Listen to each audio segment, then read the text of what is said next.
Good evening, everyone. It's Friday, October the 4th today, and we got down to about -2 degrees Celsius overnight last night. And that means that we would consider this to be the end of the active growing season for 2024.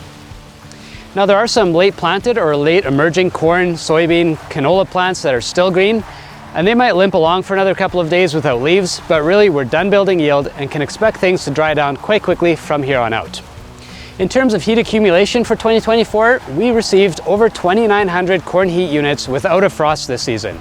And that means that some of the later maturing products, including this P87040 Acre Max, as well as some of the P8859 Acre Max or Chrome, have actually made it for grain corn this year.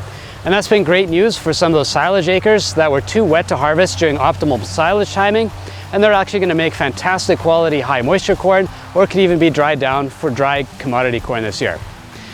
We've had both of the weigh wagons as well as the silage scales out this week. On the silage front, we've had some strips that were over 20 tons an acre again, and on the grain corn side, we actually had some strips that were over 200 bushels an acre dry.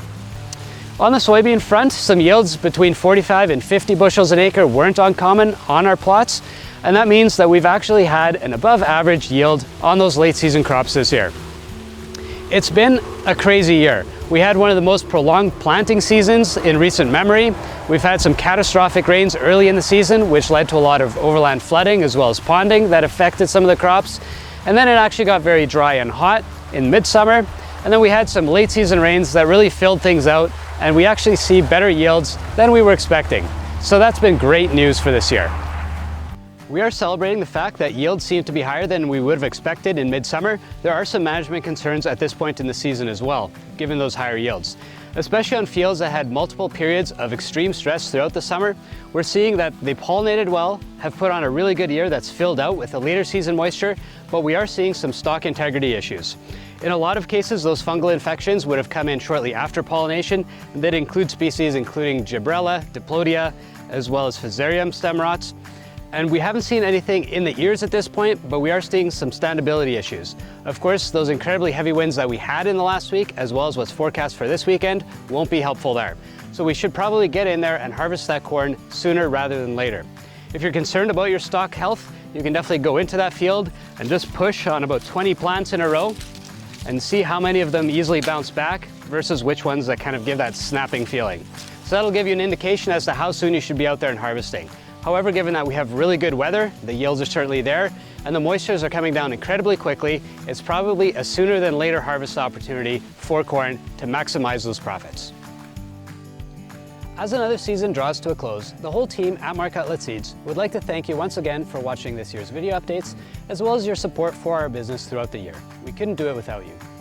Over the next couple of weeks, our team will be out with the weigh wagons as much as possible to harvest those side-by-sides as well as plots, and that will help us to build a robust data set to aid in next year's decision-making process.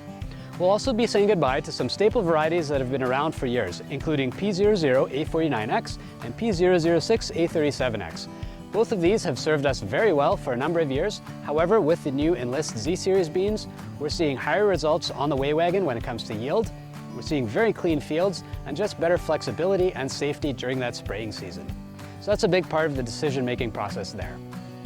This year, we also saw the introduction of Pioneer's best pod shatter tolerant canola ever with P520L. We also have the best disease resistance in any canola in the marketplace with P617SL.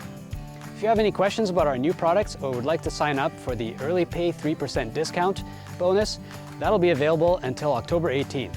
So please reach out to us, and if not, we'll try to get a hold of you over the next couple of weeks as well.